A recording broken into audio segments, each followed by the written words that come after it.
Hello my dear student, आपके अपने YouTube channel global science IQ में आप सभी लोगों का मैं हार्दिक स्वागत करती हूँ।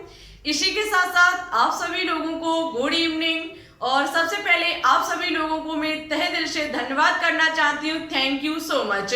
आपके सपोर्ट और प्यार से आज हमारे 1K सब्सक्राइबर कंप्लीट हो गए।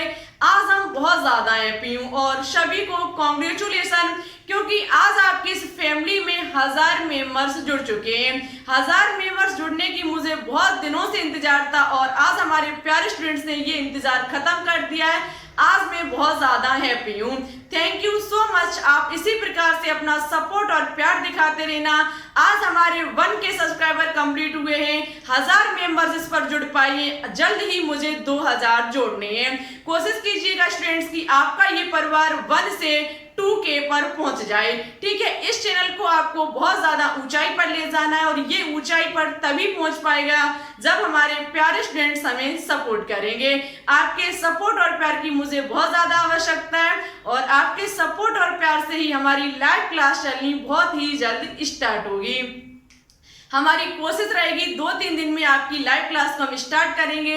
इसी प्रकार से अपना सपोर्ट और प्यार दिखाते रहना और आपकी हम 2 लाइव क्लास को चलाने वाले हैं। ठीक है, तो अब आपका लाइव क्लास जो चलवाने का इंतजार था वो भी खत्म हो चुका है और बहुत खुशी की बात है कि इस परिवार में हमारे 1K मेंबर्स जुड़ चुके हैं। 1000 मेंबर्स इसमें जुड़ चुके हैं और 1000 मेंबर्स की भीड़ को आपको 2000 मेंबर्स की भीड़ में बदलना है बहुत ही जल्द। और मुझे उम्मीद है कि हमारे पेरेंट्स बहुत ज्यादा हमें सपोर्ट करेंगे, प्यार दिखाएंगे। चलिए, तो इसी खुशी के मौके पर हम आपके लिए संडे स्पेशल में कुछ NCERT केमिस्ट्री से टॉप क्वेश्चंस लेकर के आई हूँ, जो कि सभी मेडिकल एग्जाम के लिए बहुत ही इंपॉर्टेंट एंड कीमती क्वेश्चंस हैं। आज की क्लास को बिल्कुल भी स्किप मत करना, अंत तक देखना। चलिए, टाइम ना वेस्ट करते हुए बात करते हैं क्वेश्चन नंबर फर्स्ट पर।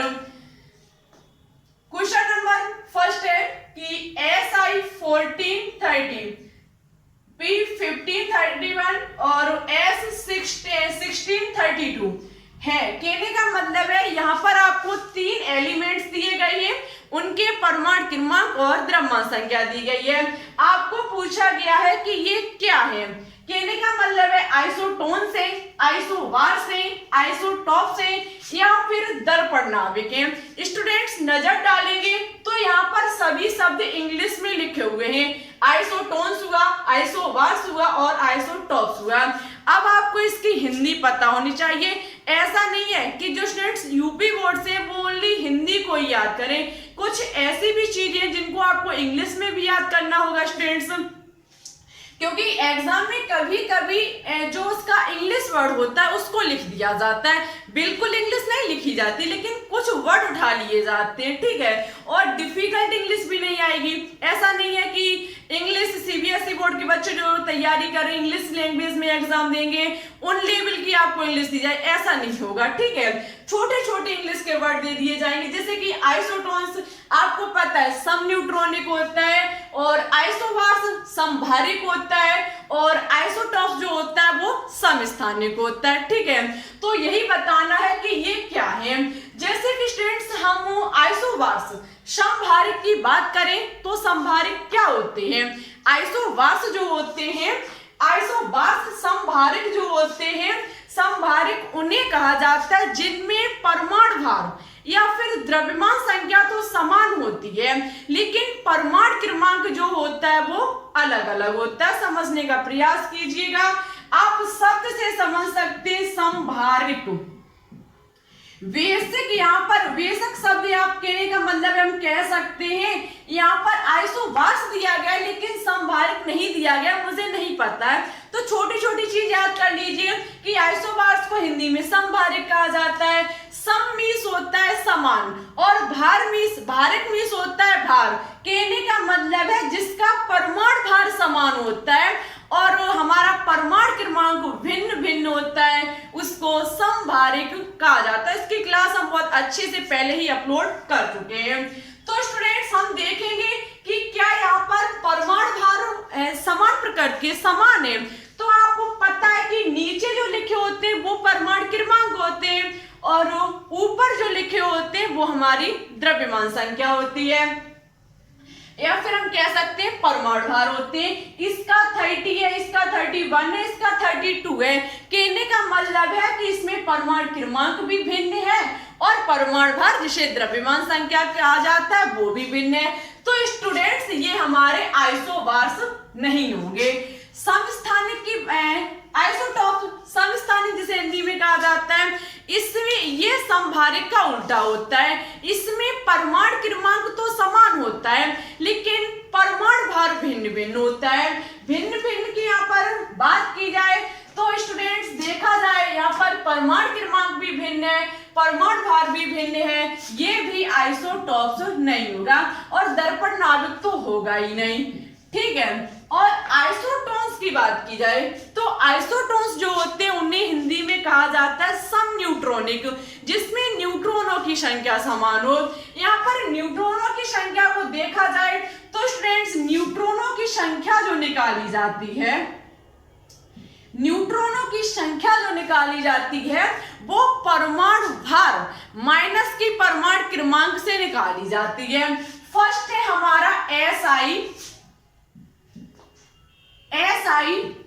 1430, यही तो है। हम SI सिलिकॉन 1430 का निकालेंगे तो मुझे करना पड़ेगा परमाणु भार द्रव्यमान संख्या माइनस की परमाणु क्रमांक, हमारा माइनस करेंगे 16 निकल के आएगा। इसी प्रकार से हम P1531 का निकालेंगे, P1531 का निकालेंगे तो हमारा हो जाएगा 31 माइनस की 15, हमारा निकल के आएगा 16। इसी प्रकार से हम किसका निकालेंगे, सल्फर 1632 का निकालेंगे तो स्टूडेंट्स 32 माइनस की 16 बराबर 16 आ जाएगा, जो कि क्या होगा, न्यूट्रॉनों की संख्या। न्यूट्रॉनों की संख्या को हमने निकाला, इसकी भी 16 आई, इसकी भी 16 आई, इसकी भी 16 आई, सभी की 16 आई। कहने का मतलब है न्यूट्रॉनों की संख्या समान है। न्यूट्रॉनों की संख्या समान होने पर उसको कहा जाता है आइसोटोन्स। क्या कहा जाता है, आइसोटोन्स, जिसे हिंदी में समन्यूट्रॉनिक कहा जाता है। उम्मीद है हमारे सभी स्टूडेंट्स का अच्छे से क्वेश्चन क्लियर हुआ होगा। डाउट रह गया हो किसी भी प्रकार का बता दीजिएगा, नेक्स्ट क्लास में समझाने की कोशिश करेंगे। नेक्स्ट क्वेश्चन है कि संतुलित रासायनिक समीकरण में अवकारक पक्ष व उत्पाद पक्ष में किसकी संख्या समान होती है। क्वेश्चन कितना अच्छा पूछ रहा है कि संतुलित रासायनिक समीकरण में अवकारक पक्ष व उत्पाद पक्ष में किसकी संख्या समान होती है। मोल की होती है, अणु की होती है, परमाणु की होती है या फिर आयन की होती है। तो आयन की तो होगी ही नहीं, मोल की भी नहीं होगी, साथ ही साथ अणु की भी नहीं होगी, तो किसकी होगी, परमाणु की होगी। एटम की संख्या को संतुलित किया जाता है अवकारक पक्ष और उत्पाद पक्ष में। ठीक है, ऑप्शन नंबर सी जो होगा वो इस क्वेश्चन का राइट आंसर होगा। नेक्स्ट क्वेश्चन है कि अश्रु गैस का रासायनिक नाम है, अश्रु गैस, ठीक है, अश्रु गैस का रासायनिक नाम है बेंजोफिनोन, क्लोरोएसिटोफिनोन, ब्रोमोएसिटोफिनोन या फिर एसिटोफिनोन। तो स्टूडेंट्स अश्रु गैस का रासायनिक नाम क्लोरोएसिटोफिनोन होता है, क्लोरोएसिटोफिनोन होता है। ठीक है, ऑप्शन नंबर बी जो होगा वो इस क्वेश्चन का राइट आंसर होगा। नेक्स्ट क्वेश्चन है कि निम्न में किस अणु में दो बंधन है, निम्न में किस अणु में दो बंधन है, अमोनिया में, क्लोरीन में, ऑक्सीजन में या फिर जल में। आंसर बहुत इजी होगा। जो आपका ऑक्सीजन होता है इसमें दो बंधन होता है। ऑक्सीजन के बाह्यतम कक्ष में 6 इलेक्ट्रॉन होते हैं, 1 इलेक्ट्रॉन, 2 इलेक्ट्रॉन, 3 इलेक्ट्रॉन, उसके बाद ये हमारा हो जाएगा 4 इलेक्ट्रॉन, ये हमारा 5वां इलेक्ट्रॉन और ये हमारा 6ठा इलेक्ट्रॉन।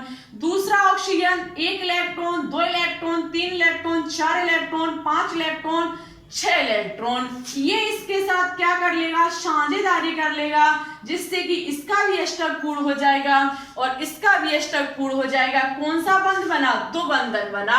ऑप्शन नंबर सी जो होगा वो इस क्वेश्चन का राइट आंसर होगा। नेक्स्ट क्वेश्चन है सभी अम्लों का साझा तत्व है, सभी अम्लों का साझा तत्व है हाइड्रोजन, नाइट्रोजन, सल्फर या फिर ऑक्सीजन। तो सभी अम्लों की पहचान कैसे होती है? यदि कोई भी अम्ल या अम्ल नहीं, कोई भी पदार्थ जल में घोलने पर हाइड्रोजन आयन H+ आयन देता है तो वो स्टूडेंट्स हमारा अम्ल कहा जाता है। अम्ल में क्या उपस्थित होता है? हाइड्रोजन उपस्थित होता है। ऑप्शन नंबर ए जो होगा वो इस क्वेश्चन का राइट आंसर होगा। हाइड्रोजन तत्व प्रत्येक एलिमेंट में उपस्थित होता है, जो जल में घुलने के बाद हाइड्रोजन आयन देगा तो वो हमारा अम्ल कहलाएगा। नेक्स्ट क्वेश्चन है, जल शोधन के लिए निम्न में से किसका प्रयोग किया जाता है? निम्न में से किसका प्रयोग किया जाता है? सिरका का, एलम का, बेकिंग सोडा का, टारटरिक एसिड का। तो इसका आंसर आपको हमारे कमेंट बॉक्स में कमेंट करके देना होगा। देखते हैं कितने स्टूडेंट्स इस क्वेश्चन का आंसर सही और अच्छे से देखते हैं। इंतजार करेंगे हम आपके कमेंट का। बात करते हैं कुछ शेष बचे हुए क्वेश्चंस पर।